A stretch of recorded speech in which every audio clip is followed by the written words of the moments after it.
વિદ્યાર્થી મિત્રો, આજે આપણે આ યુનિટનો સૌથી અંતિમ પ્રશ્ન લઈએ છીએ. આ પ્રશ્નની વિશિષ્ટતા એ છે કે તે પ્રશ્ન સ્વરૂપે, ટૂંકનોંધ સ્વરૂપે અથવા આના જે મુદ્દાઓ છે તેના આધારે બહુવૈકલ્પિક પ્રશ્ન કે ટૂંક જવાબી પ્રશ્ન સ્વરૂપે પણ આમાંથી ઘણી બધી વિગતો પૂછી શકાય છે. એટલે કે આ અતિ અગત્યનો પ્રશ્ન ગણી શકાય.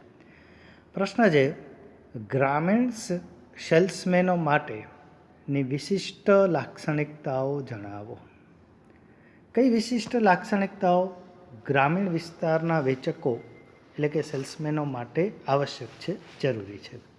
તો આ પ્રશ્નમાં આપણે એની ચર્ચા કરીએ. પહેલો જ મુદ્દો છે ગ્રામીણ વિસ્તારમાં રહેવાની તૈયારી. ગ્રામીણ સેલ્સમેનો માટે આ એક જરૂરી છે.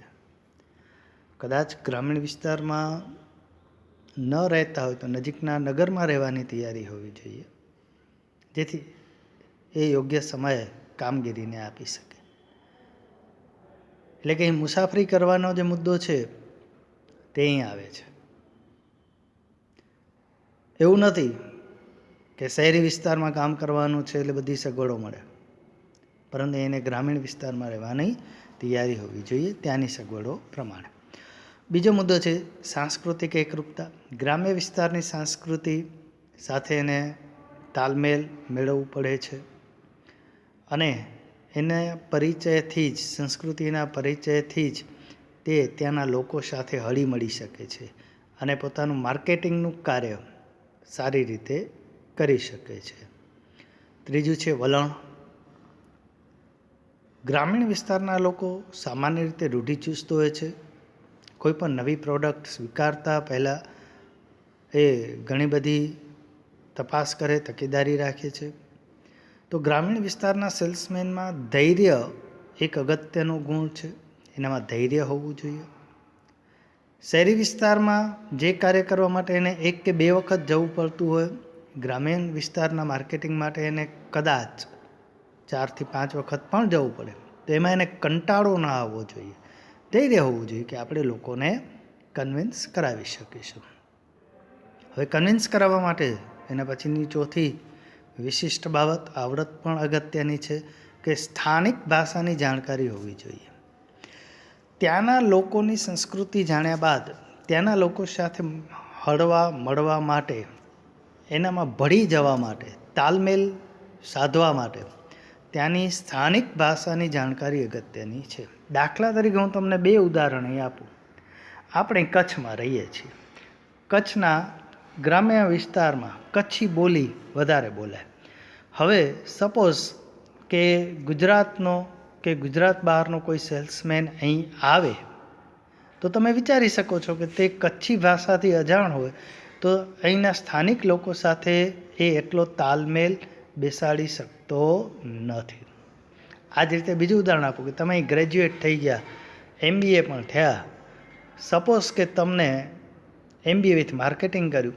હવે તમને બંગાળના કોઈક ઇન્ટિરિયર ગામડામાં નોકરી મળે અથવા બંગાળમાં નોકરી મળે, કંપની તમને ત્યાં મોકલે, તો તમને ત્યાંની સ્થાનિક ભાષા આવડતી હોવી જોઈએ. આવડે છે? નથી આવડતી, શીખવી પડે. એટલે સામાન્ય રીતે ગ્રામીણ વિસ્તારના સેલ્સમેનોની નિમણૂક એ વિસ્તાર કે એ પ્રદેશના લોકોની જ કરવી જોઈએ, તો જ એમને સ્થાનિક ભાષા આવડતી હોય. અહીં લખપતમાં કે નખત્રાણામાં બંગાળનો કે તમિલનાડુનો કોઈ સેલ્સમેન આવે અને ઇંગ્લિશમાં ફટાફટ બોલતો હોય તો એ કદાચ એટલો સક્સેસ ન જાય. ભલે ને MBAની ડિગ્રી મેળવેલી હોય, ભલે ને એણે IIMમાંથી માર્કેટિંગ કરેલું હોય, છતાંય નિષ્ફળ જાય. પરંતુ આપણો અહીંનો કોઈ સ્કૂલનો 12 ધોરણ નાપાસ થયેલો વિદ્યાર્થી પણ વધારે સફળ થઈ શકે, કારણ કે એને અહીંની સ્થાનિક ભાષા આવડે છે, અહીંના લોકોનો એ વિશ્વાસ હાંસિલ કરી શકે છે. તો આ અગત્યની બાબત, સ્થાનિક ભાષાની જાણકારી. ત્યારબાદ 5મો મુદ્દો છે વિવિધ પેદાશ શ્રેણી સંભાળવાની શક્તિ અને ઈચ્છા. ગ્રામ્ય વિસ્તારના લોકો કોઈ એક પેદાશ કે પેદાશ શ્રેણી ઉપર લાંબો સમય સુધી વિશ્વાસ કરે એવું હોતું નથી. તો અહીં વિવિધ પ્રકારની માંગ હોય, કારણ કે અહીં દરેક ગ્રાહકોનું આર્થિક પાસું અલગ અલગ હોય છે. આર્થિક સદ્ધરતા અલગ અલગ હોય છે. તો સ્વાભાવિક વાત છે કે તેમની ડિમાન્ડ અલગ હશે. તો અહીં સેલ્સમેનને વધારે પેદાશ શ્રેણી સંભાળવાની અને એના માટે વધારે મુસાફરી કરવાની તૈયારી હોવી જોઈએ શહેરી વિસ્તારની સરખામણીમાં. ત્યારબાદ છે વધારાની જવાબદારી. અહીં સેલ્સમેનને વધારાની જવાબદારી એ રીતે સોંપવી પડે છે કે દરેક ગ્રામ્ય વિસ્તારની સંસ્કૃતિ અલગ હોય એટલે ત્યાં અલગ અલગ પ્રકારના નવા કાર્ય કરવા પડે છે. વિકાસ માટે વિવિધ પ્રયત્ન કરવા પડે છે. તો એમના માટે એ કાર્ય સર્વગ્રાહી છે અને એના માટે ઘણી વખત અલગથી સેલ્સમેનોને તાલીમ પણ આપવી પડે છે. ત્યારબાદ અંતિમ મુદ્દો કૃષિ પેદાશ ગ્રામીણ અકાદમી. મિત્રો, આ જે વાત છે તે આંધ્રપ્રદેશની છે. તેમણે આ પ્રોજેક્ટ મૂકેલું છે જેમાં વિશિષ્ટ પ્રકારની તાલીમ વિશિષ્ટ પેદાશો ખાસ કરીને કૃષિની વાત છે એના માટે આપવામાં આવે છે. તો આ પણ એક પ્રકારની લાક્ષણિકતા ઉમેરવાનું એડિશન ઇન ક્વોલિટી છે. બરાબર. તો આ રીતે વેચકોમાં સેલ્સમેનોમાં તાલીમ ઉપરાંત આ પ્રકારની અકાદમી સ્થાપીને ત્યાં થોડોક સમય એમને કોર્સ કરાવી અને ચોક્કસ વિસ્તારમાં ચોક્કસ પેદાશો વેચી શકે તેવા સેલ્સમેનો પણ તૈયાર કરી શકાય છે અને એમાં આંધ્રપ્રદેશમાં બહુ સફળતા પણ મળી છે. તો મિત્રો, આ એની વિશિષ્ટ લાક્ષણિકતાઓ કે જરૂરી લાક્ષણિકતાઓ હતી. તમને પ્રશ્ન ગમે